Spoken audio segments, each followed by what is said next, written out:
you still have endemic Societal yeah. discrimination that's going to take over in that place. And that's kind of the thing, that when people argue that, they argue the first point that you said of, oh, well, it's discriminatory to have affirmative action. But then people forget that like racism exists. And like, Right. that's why it had to be like forced in the first place, is because if we make it laissez-faire, it doesn't work. It's not equal, and it needs to be mandated to make it. Well, I guess it's not equal, but you know what I mean. To give those people the opportunity that they otherwise probably would not be afforded, and now will not be afforded. Well, and I think that was what the original point of this legislation was. It was to force you to make it even. But in trying to get to that point, you simply instituted a different form of discrimination. So you're treating the symptom, not the problem. Mm-hmm. The problem really is the discrimination. And until human beings can evolve to the point that they don't discriminate, you're not gonna have that happy balance. And that's kind of what the majority have argued. The 6-3 majority, conservative majority in the court, argued, quote, many universities have for too long concluded, wrongly, that the touchstone of an individual's identity is not challenges bested, skills built, or lessons learned, but the color of their skin.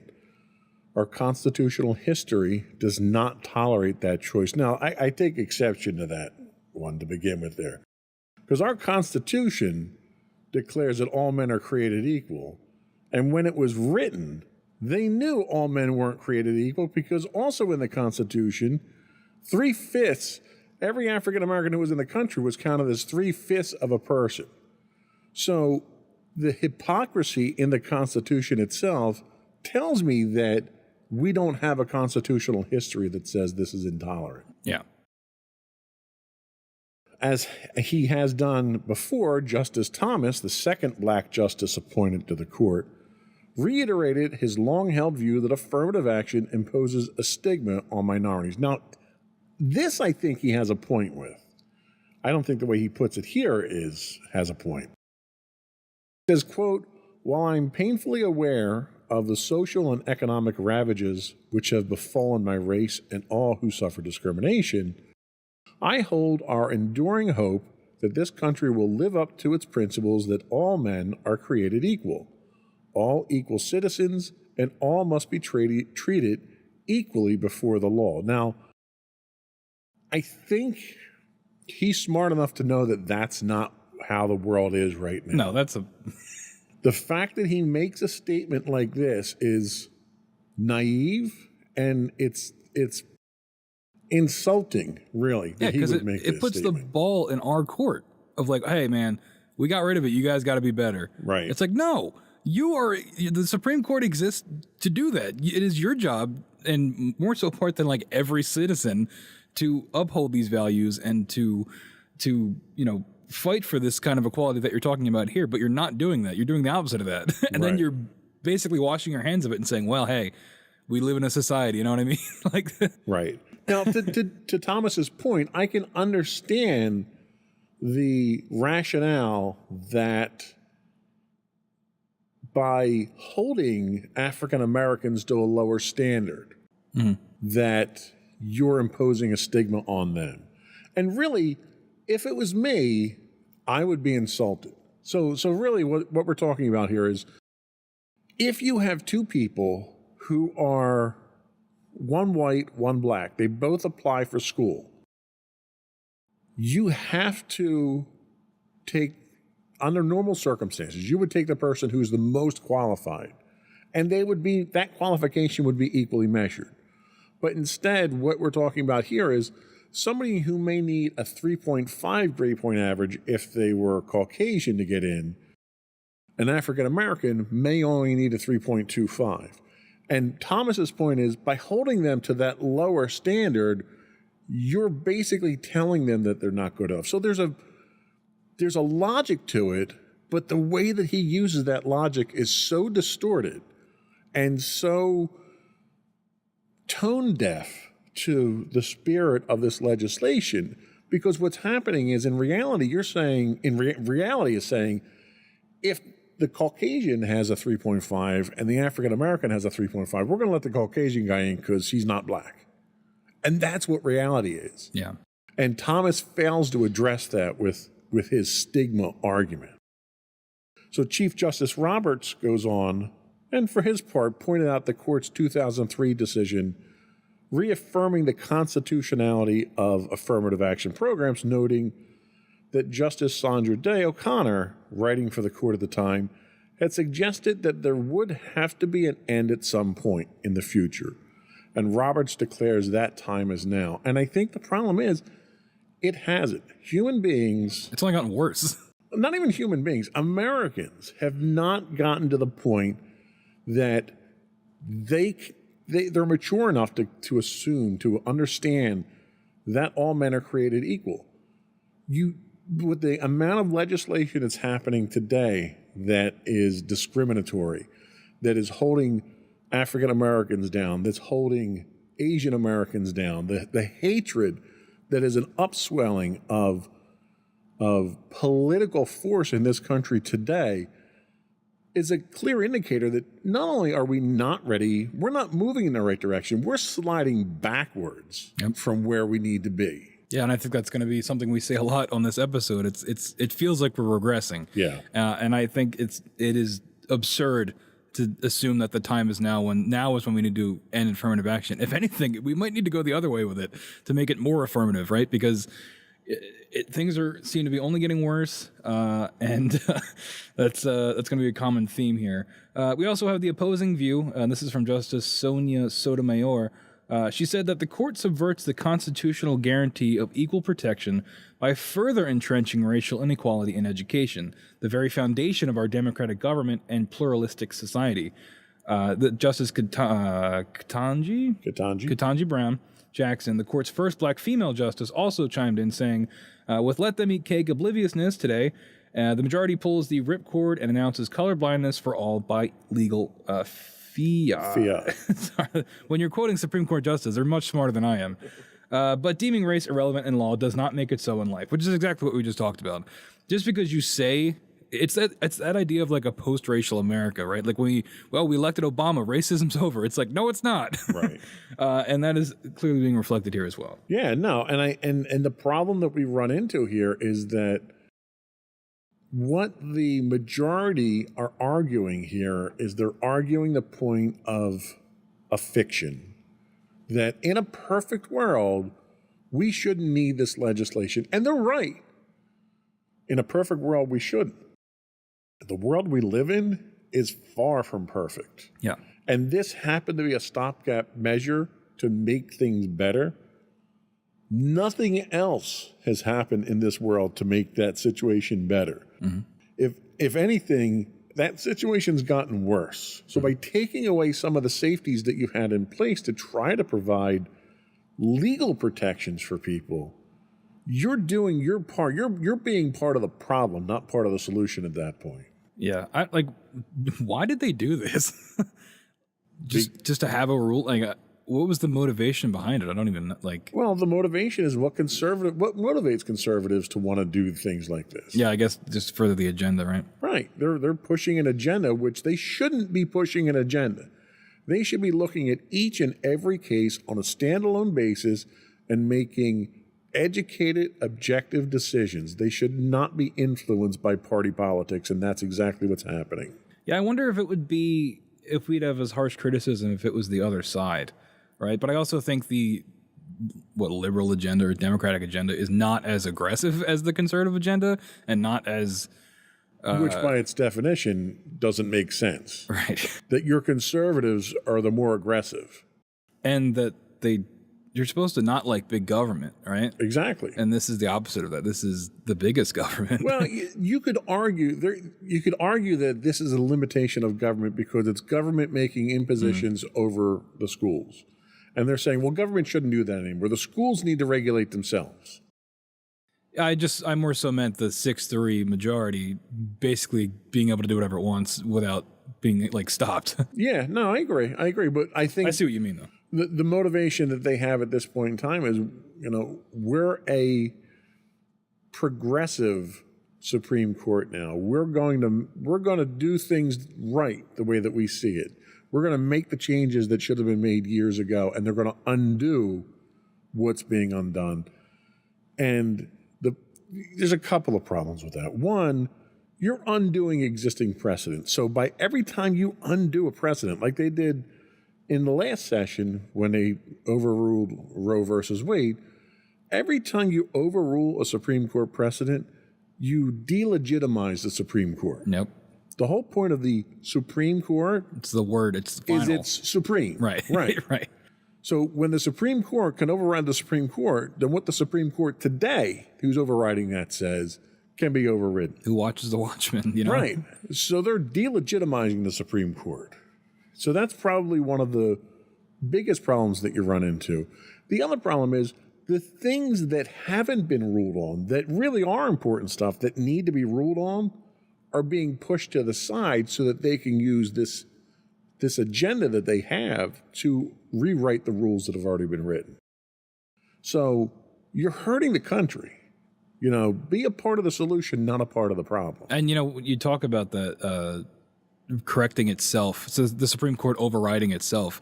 It's like it really does. I didn't even think about that until just now. It really does have a very harmful effect because that basically could eliminate precedent in general. Because Absolutely. if they rule on now and then in 10 years there's different judges and they just are like, no, that's not. We're just gonna get rid of that. It's like, well, then what was even the point of doing it in the first place?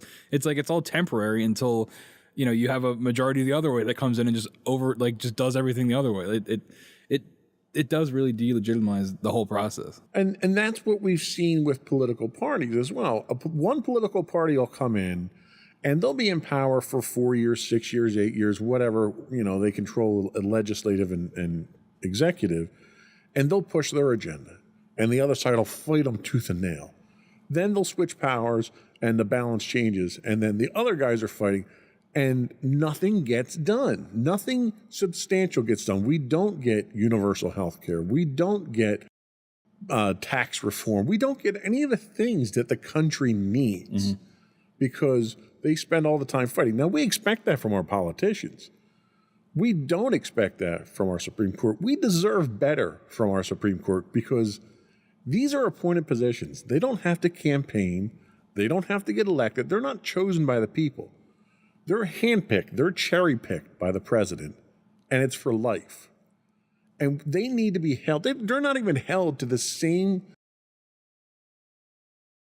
standards, the same moral and ethical standards that lower courts are held to. There's no ethical board that oversees the Supreme Court. You would think instead of being the exception to the rule, the Supreme Court should be the precedent to the rule. They should be the ones that are under the most scrutiny. Their taxes should be looked at on a regular basis. Their gifts that they receive, their rulings everything should be looked at. Their political affiliations, the friends that they take their vacation trips with, all of that stuff should be gone over with a fine-tooth comb on a constant basis because of the position they're in and the power that they possess. Yeah. It's dangerous that it's not. And it's dangerous that these people can possess more power than the elected officials in this country. That's really where the problem is. And it has a broader impact. This recent decision is likely to cause ripples throughout the country. And not just in higher education, but in selective primary and secondary schools. Ultimately, effects will be felt in every aspect of the nation's economic, educational, and social life. From the Rooney Rule that requires a minority applicant to be considered in all NFL coaching hiring decisions, to employment and promotion decisions, the diversity, equity, and inclusion programs in schools and workplaces, and much more. The Supreme Court literally just said discrimination is legal. Yeah. That's what this decision says. And that is exceedingly dangerous for this country. And I really think it is naive too, because how are you able to exist, especially as a Supreme Court justice, where you've been dealing with law your entire life? Surely you'd be able to see that people are not treated equally, right? These things, if you let things run themselves, they will not run well, right? Like it's not going to just fix itself. It's not going to be equal if you let people do it, because like we talked about at the top of this break, affirmative action was put in the first place because it wasn't equal. So it's like, do you think that's just going to magically fix itself, especially now when, hate crimes are on the rise and discrimination's worse than it has been in a very long time?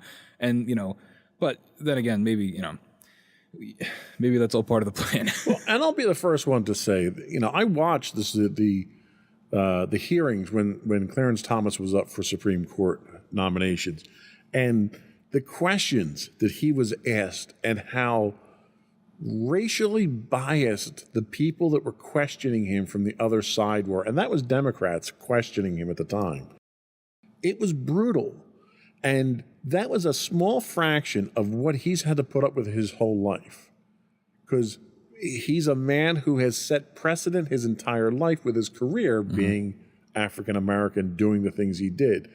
You would think going through that and then making the statements that he said on this ruling, they were coming from two completely different people. Yeah, like how do you even believe that when he says that? Right. Like, It's astonishing what he's saying now and what he's been through in his life. Yeah. So and that was point number 1. Yeah. We've got 2 more to do. That was rough. We're going to take another quick break, and when we come back, we're going to talk about something that might be a little closer to you, and that is the student loan forgiveness plan being rejected. We'll be right back.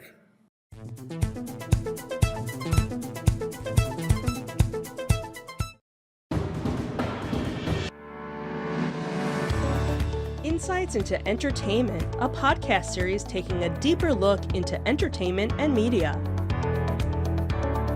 Our husband and wife team of pop culture fanatics are exploring all things from music and movies to television and fandom. We'll look at the interesting and obscure entertainment news of the week. We'll talk about theme park and pop culture news. We'll give you the latest and greatest on pop culture conventions. We'll give you a deep dive into Disney, Star Wars, and much more. Check out our video episodes at youtube.com/insightsintothings.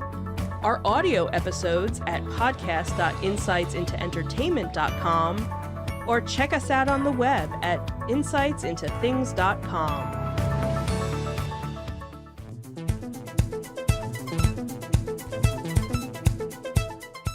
Welcome back, everyone, to Insights into Tomorrow. We are continuing our discussion on the Supreme Court's recent rulings. So in this segment, we're going to talk about the rejection of the student loan forgiveness plan. The Supreme Court effectively killed President Joe Biden's $400 billion plan to cancel or reduce federal student loan debts for millions of Americans. The 6-3 decision, we've heard that number a lot, with conservative justices in the majority, said the Biden administration overstepped its authority with the plan, and it left borrowers on the hook for repayments that are expected to resume in the fall. The court held that the administration needed Congress's endorsement before undertaking so costly a program. The majority rejected arguments that a bipartisan 2003 law dealing with national emergencies, known as the HEROES Act, gave Biden the power he claimed. The president said he would work toward a new path for student debt relief using the Higher Education Act, which he called, quote, the best path that remains to provide as many borrowers as possible with debt relief. He also moved to create a, quote, on-ramp that would help ease the risk of default for students who fail to make payments when the current pause ends. Biden blamed Republican officials. Again, it's always the other guy's fault. Biden blamed Republican officials for causing the dispute that led to Friday's ruling, saying, quote, they had no problem with billions in pandemic relief loans to businesses, and those loans were forgiven. But when it came to providing relief for millions of hardworking Americans, they did everything in their power to stop it. That's actually a pretty good quote from Biden. Yeah. I feel like we don't get a lot of those. I'm sure it was written and somebody else wrote it. Loan repayments will resume in October. Can't wait for that. Although interest will begin accruing in September. The interest is where they get you, by the way. The Education Department has announced payments have been on hold since the start of the coronavirus pandemic more than 3 years ago. Oh my God, where does the time go? The forgiveness program would have canceled $10,000 in student loan debt for those making less than $125,000 or households with less than $250,000 in income. 26 million people had applied for relief, including me, and 43 million would have been eligible, maybe me, the administration said. The cost was estimated at $400 billion over 30 years. Yeah, this is a heartbreaker. I was really hoping this would go through. Obviously, I'm biased. I have student loan debt. And this $10,000 would have been a decent chunk of my loans that would have really helped me out. Now, I understand. I hear the argument, right? People are saying, well, you have to work to pay off your loans. But if you go watch, and I don't remember what episode it was, the episode where we talked about student debt, we talk about how the cost of college has gone up